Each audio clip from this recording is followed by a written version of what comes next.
बसपा के 5 प्रस्तावक विधायकों ने बताया था इसको अवैध। बसपा के बागी विधायकों ने की थी फर्जी हस्ताक्षर की शिकायत। सपा समर्थित प्रकाश बजाज का पर्चा खारिज हो गया है। प्रस्तावक का गलत नाम भरने से पर्चा खारिज हो गया है। तो बड़ी खबर इस वक्त की, रामजी गौतम को बसपा ने अपना प्रत्याशी बनाया था और उनका पर्चा वैध है। बसपा के 5 प्रस्तावक विधायकों ने अवैध बताया था इसको। वीरेश पांडे हमारे ब्यूरो चीफ हमारे साथ जुड़ गए। वीरेश, अब ये क्या ट्विस्ट आया इस मामले में? देखिए, कोई ट्विस्ट नहीं आया है और रामजी गौतम अब निर्विरोध जाएंगे। यानी निर्विरोध के साथ साथ न केवल रामजी गौतम जाएंगे बल्कि समाजवादी पार्टी के रामगोपाल जाएंगे और साथ ही साथ भारतीय जनता पार्टी के जो 8 उम्मीदवार हैं वो भी निर्विरोध जाएंगे राज्यसभा। अब जो रास्ते में काटा था, यानी अब चुनाव नहीं होगा, राज्यसभा का उत्तर प्रदेश में चुनाव नहीं होगा और सभी 8 भारतीय जनता पार्टी के, एक बसपा का और एक समाजवादी पार्टी का जो कैंडिडेट है वो राज्यसभा में निर्विरोध तरीके से जाएंगे। लेकिन पूरी बाजी पलट गई है। अगर हम बात करें बसपा के बागी विधायकों ने, जैसा कि एबीपी गंगा पर सबसे पहले दर्शकों को बताया था और सामने आकर पार्टी का विरोध किया था, जो पार्टी के उपनेता उमाशंकर सिंह के लाख समझाने के बावजूद भी सतीश मिश्रा जो बांगरमऊ की विधानसभा को संबोधित करने गए थे उपचुनाव में, वहां से वो टेलीफोनिक वार्ता करके लगातार पार्टी के जो बागी विधायक हैं उन्हें समझाने की कोशिश कर रहे थे, लेकिन बागी विधायक नहीं माने। लेकिन मायावती, सतीश चंद्र मिश्रा की जो फ्लोर स्ट्रेटजी है वो काम आई है और दर्शकों को ये बताना चाहूंगा कि 3 सेट प्रस्तावकों के बसपा ने पहले से तैयार किए थे और सोर्सेस से माने, अगर लालजी वर्मा की माने तो 4 सेट तैयार किए गए थे, जिसमें 3 सेट जो है वो रखे गए थे। और अगर हम बात करें कि उन्हें भरोसा था कि ऐसी बगावत हो सकती है, कोई दूसरी पार्टी यानी भाजपा या सपा इस तरह का खेल कर सकती है, इसकी आशंका के मद्देनजर बसपा ने जो स्ट्रेटजी बनाई वो सफल रही। रामजी गौतम अब निर्विरोध निष्कंटक तरीके से बाल बाल बच गए हैं, यानी बसपा का कैंडिडेट बाल बाल बच गया है। ऐसे में बहुत बड़ी राहत भरी खबर है। पार्टी में बगावत तो है, लेकिन जो कैंडिडेट की हार या उसके पर्चा खारिज होने की बात होती ये बड़ी शर्मनाक होती। लेकिन बाजी कैसे पलटी, इसके लिए बांगरमऊ विधानसभा उपचुनाव को संबोधित करते हुए सतीश चंद्र मिश्रा आनन फानन में विधानसभा पहुंचे और अपने कानूनी दांवपेच से रिटर्निंग ऑफिसर को यह समझाने की कोशिश लगातार करते रहे कि उनका पर्चा सही है और प्रकाश बजाज जो निर्दलीय समाजवादी पार्टी के समर्थित उम्मीदवार हैं उनका पर्चा गलत है। कारण यह है कि उन्होंने नवाब शाह, एक विधायक का नाम लिखा प्रस्तावक के तौर पर, चौथे प्रस्तावक के तौर पर नवाब शाह। अगर उत्तर प्रदेश की राजनीति की लिहाज से हम बात करें तो शाह एक नहीं नवाब पे आता है, अमित शाह के अलावा दूसरा शाह लगता है कि काम नहीं आया समाजवादी पार्टी के, और जान ने आफत ले ली एक तरह से। जो नवाब शाह लिखा गया था, नवाब जान असली नाम है। नवाब जान की जगह पर प्रकाश बजाज ने और समाजवादी पार्टी के जो फ्लोर मैनेजर्स हैं उन्होंने गलती कर दी और गलती ये हुई कि नवाब शाह लिख दिया गया, जबकि विधायक नवाब जान है। यानी कोई भी इस विधानसभा में नवाब शाह नामक कोई विधायक नहीं है, फर्जी तरीके से ये नाम लिखा गया। ऐसे में उनके खिलाफ कानूनी कार्यवाही भी हो सकती है। प्रकाश बजाज के खिलाफ कानूनी कार्यवाही हो सकती है, उनके खिलाफ धोखाधड़ी की कार्यवाही हो सकती है कि ऐसे विधायक जिसका कोई नाम नहीं है, कभी वो चुनाव नहीं जीता है, वो कहां से नवाब शाह आ गया। तो ऐसे में एक संकट प्रकाश बजाज के सामने अब खड़ा हो गया है कि उनका पर्चा भी खारिज हुआ और उन्हें कानूनी कार्यवाही भी झेलना पड़ सकता है, क्योंकि सतीश चंद्र मिश्रा कानून के बड़े जानकार हैं, बड़े वकील हैं और वो कोई भी दांव पेच करने से छोड़ेंगे नहीं। मैं आपको बताऊं, दर्शकों को बताऊं कि सतीश चंद्र मिश्रा सवेरे से बांगरमऊ विधानसभा में उनको सभा को संबोधित करना था, लेकिन वो फोन पर लगातार विधानमंडल दल के नेता लालजी वर्मा और उपनेता उमाशंकर सिंह के टच में थे, विधायकों को समझाने की कोशिश कर रहे थे, लेकिन बगावत हुई। और मैं आपको बताना चाहता हूं, एबीपी गंगा के दर्शकों को बताना चाहता हूं, सोर्सेज से जो हमारे पास खबर है, लगभग 8 विधायक समाजवादी पार्टी के अध्यक्ष अखिलेश यादव से आज से और कल तक मिल चुके हैं, यानी पार्टी में बगावत हो गई। लेकिन रामजी गौतम को कानूनी दांवपेच में सतीश चंद्र मिश्रा ने, जो उनको कानून के जानकार हैं, उन्होंने बचा लिया। आनंद फानन में बांगर मऊ की विधानसभा को संबोधित करने के बाद सतीश चंद्र मिश्रा लखनऊ विधानसभा पहुंचे और उसके बाद रिटर्निंग ऑफिसर से जो वकील की जद्दोजहद होती है, जो अपने कानूनी दांवपेच होते हैं, सतीश चंद्र मिश्रा ने उस कानूनी दांवपेच को समझाया। और सोर्सेस से बड़ी खबर आ रही है कि नवाब शाह के मामले को लेकर सतीश चंद्र मिश्रा लगातार दबाव बनाए हुए थे रिटर्निंग ऑफिसर पर कि जब नवाब शाह नाम का कोई व्यक्ति नहीं है, कोई एमएलए नहीं है, तो ऐसे में इनका पर्चा खारिज होना चाहिए। लगातार कानूनी दांवपेच रिटर्निंग ऑफिसर को समझाने के बाद लेकिन बसपा महासचिव सतीश चंद्र मिश्र का क्या कहना है, वो अपने दर्शकों को सुनवा देते हैं। 9 ही प्रस्तावक वैध थे, 10वां प्रस्तावक का नाम ही नहीं है उसमें मतदाता सूची में, इसलिए उसको रिजेक्ट कर दिया। और फॉर्म 26 जो था वो भी उन्होंने गलत दाखिल किया था और उसको भी माननीय सर्वोच्च न्यायालय के निर्णय को ध्यान में रखते हुए उसको भी उन्होंने गंभीर त्रुटि पाते हुए उसमें भी आपत्ति को मानते हुए खारिज किया। पर्चे में कहीं भाजपा का नाम लिखकर काटने की बात, भारतीय जनता पार्टी का नाम पहले लिखा गया कि हम प्रत्याशी भारतीय जनता पार्टी के हैं और फिर उसको काट दिया और पेन से काट दिया और फिर लिखा कि हम इंडिपेंडेंट हैं। तो जब भारतीय जनता पार्टी आपने खुद टाइप करके काटा है तो प्रारूप आपने बदल दिया। प्रारूप नहीं होता, प्रारूप ब्लैंक होता।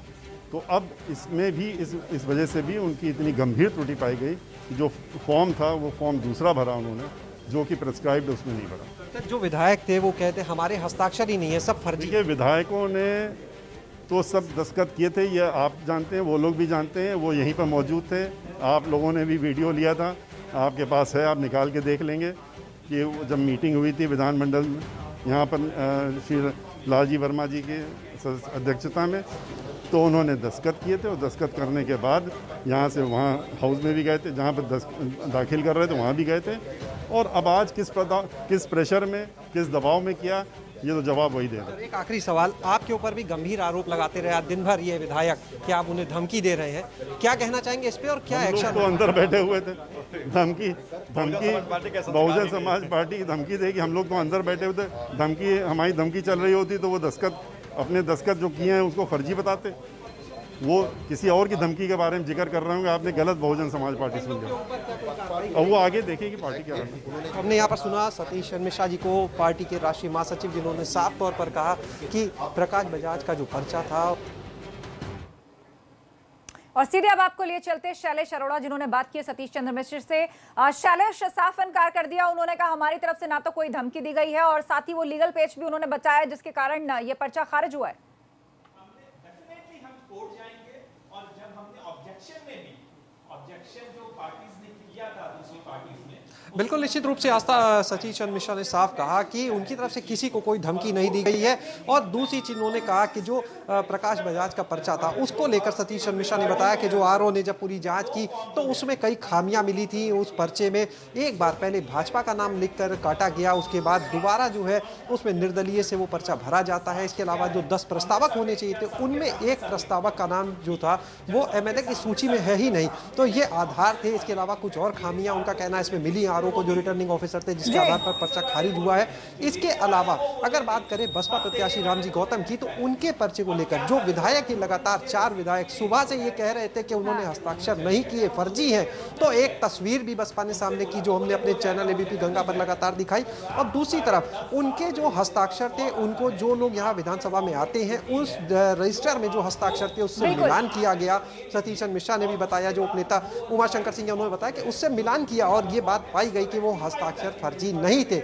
इसके अलावा जो प्रकाश बजाज है वो भी यहीं पर इस समय मौजूद है। वो ये कह रहे हैं साफ तौर पर कि जो उनका पर्चा खारिज किया गया है वो गलत तरीके से किया गया है और वो अब इस बारे में आगे अपनी अपील करेंगे। उनका साफ कहना है कि पर्चा गलत तरीके से खारिज हुआ। हम प्रकाश बजाज से भी बात करेंगे कि वो अब क्या कहना चाहते हैं पर्चा खारिज होने के बाद। बहरहाल जो तस्वीर थी वो जरूर साफ हो गई है कि अब चुनाव नहीं होंगे, निर्विरोध होगा जो होगा।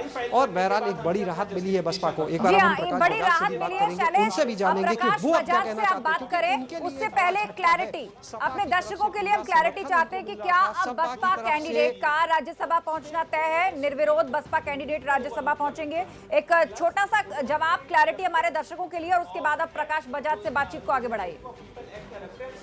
उसको ओवरलुक करते हैं just for their own convenience, so that the entire picture should not gate disclosed before the people, और सबके सामने ये जो बीएसपी और बीजेपी की मिली भगत है वो सामने ना आ जाए। ये भी कहा जा रहा है कि समाजवादी पार्टी से समर्थित उम्मीदवार हैं आप, समाजवादी पार्टी के तो लगता है शैलेश तक आवाज नहीं पहुंच पा रही है। रुक करेंगे, हमारे ब्यूरो चीफ वीरेश पांडे हमारे साथ जुड़े हुए हैं। वीरेश, शैलेश ने बात की सतीश चंद्र मिश्र से। सबसे पहले तो धमकी की बात को उन्होंने खारिज कर दिया, और दूसरा उन्होंने वो लीगल पेच भी बताया जिसके कारण ये पर्चा खारिज हुआ कि पहले बीजेपी लिखा गया, उसके बाद पेन से ही उसको काटकर निर्दलीय लिखा गया, इस कारण पर्चा खारिज हुआ है। और एक दर्शकों की क्लैरिटी के लिए हम चाह रहे थे कि आप स्पष्ट कर दें कि क्या अब बसपा कैंडिडेट का राज्यसभा पहुंचना तय है निर्विरोध तरीके से? देखिए, दर्शकों को ये स्पष्ट कर देना चाहता हूं कि 10 प्रत्याशी बचे हैं, यानी जितने प्रत्याशी हैं सभी निर्विरोध जाएंगे। 2 तारीख को नामांकन की आखिरी तारीख है। नामांकन की माफ कीजिएगा, नाम वापसी की आखिरी तारीख 2 तारीख को है, और 2 तारीख को चूंकि किया गया उसमें तमाम खामियां बताई गई बसपा की तरफ से कि उसमें पर्चे में कमियां थी। आप क्या कहना चाहेंगे?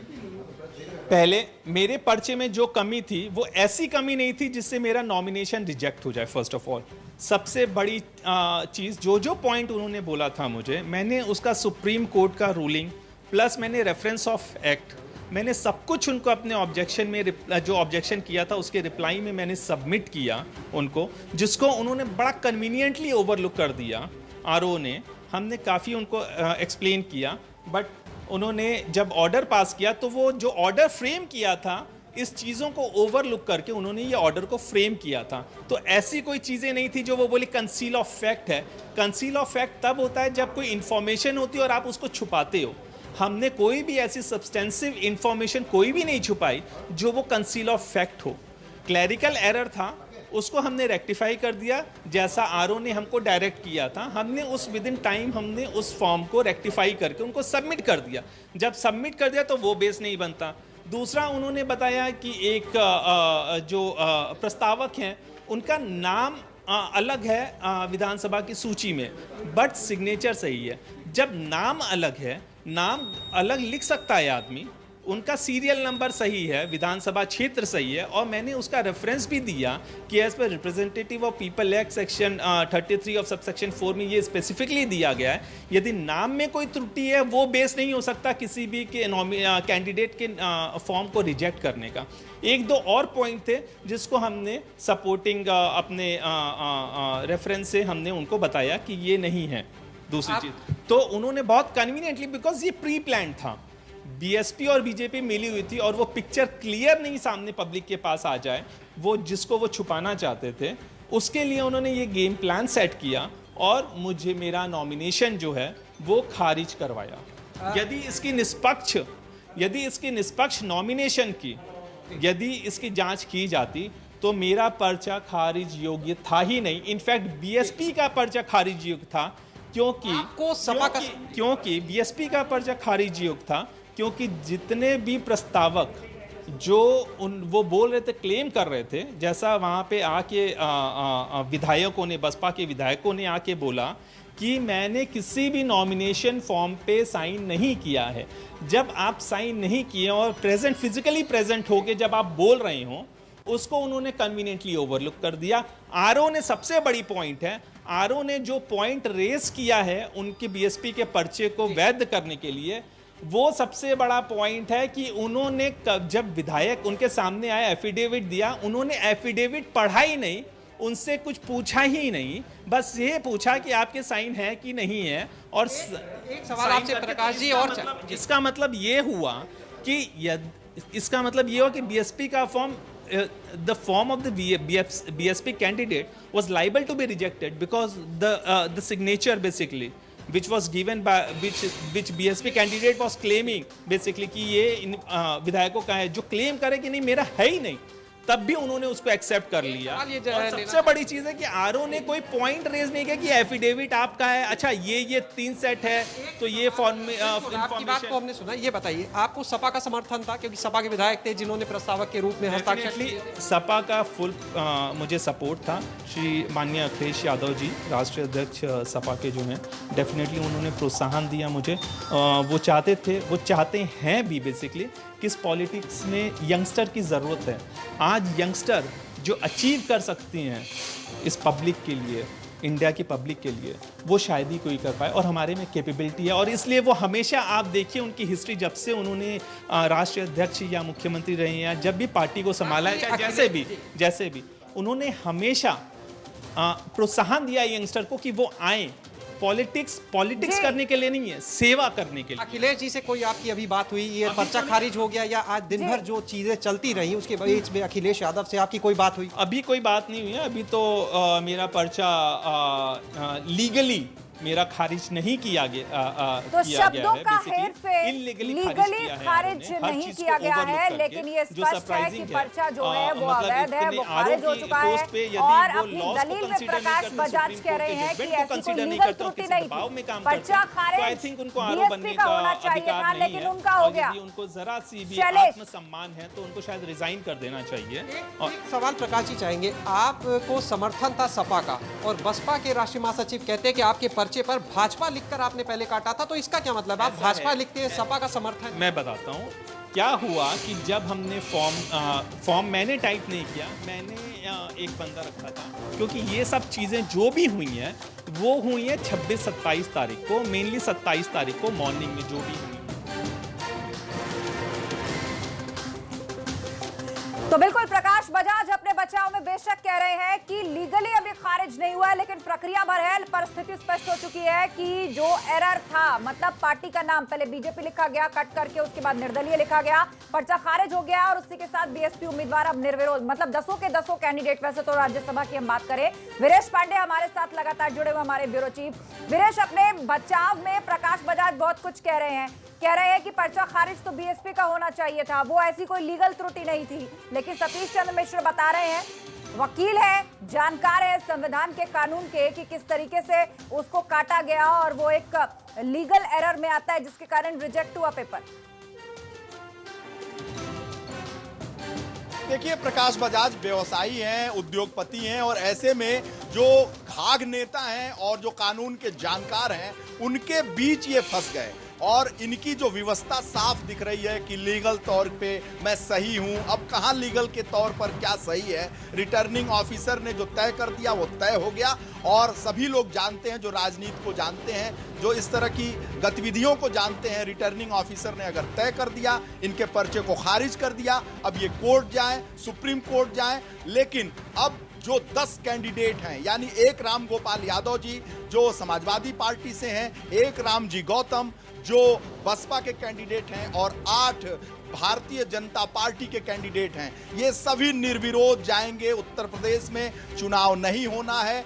2 तारीख को नाम वापसी का आखिरी तिथि है, उसी दिन ये तय हो जाएगा, क्योंकि 9 तारीख को चुनाव होना था, जब कोई कैंडिडेट नहीं है, कोई विवाद नहीं है, कोई दूसरा 11वां कैंडिडेट नहीं है, तो ऐसे में चुनाव नहीं होना है। उत्तर प्रदेश में राज्यसभा का कोई चुनाव नहीं होने जा रहा है, सभी निर्विरोध चुने जाएंगे। अब प्रकाश बजाज कोर्ट में जाएं और बाकी अपनी सारी बातें रखें, लेकिन प्रकाश बजाज को यह समझना होगा कि जो राजनीति की पेचीदगियां हैं उसमें वो फंस गए हैं, और जो कानून के जानकार हैं, जो राजनेता हैं, जो घाघ हैं, उनको बलि का बकरा बना दिए और बाजी पूरी तरीके से पलट गई। यानी जो सवेरे जब दोपहर से शुरू हुआ था और विधायकों के बागी होने की खबरें आई थी बीएसपी से, तो ऐसा लग रहा था कि ये बाजी समाजवादी पार्टी जो है वो मार ले गई। लेकिन दिन खत्म होते होते देखिए क्या हुआ कि पूरी तरह सिक्योर होकर ना सिर्फ बसपा बल्कि 10 के 10 कैंडिडेट राज्यसभा पहुंचे। कहने का मतलब अब चुनाव नहीं हो गया, अब निर्विरोध तरीके से सभी पहुंचेंगे। आप हमारे साथ बने रहिए, शैलेश अरोड़ा भी जुड़े हैं। इस बड़ी खबर पर लगातार हमारी चर्चा जारी रहेगी। एक बहुत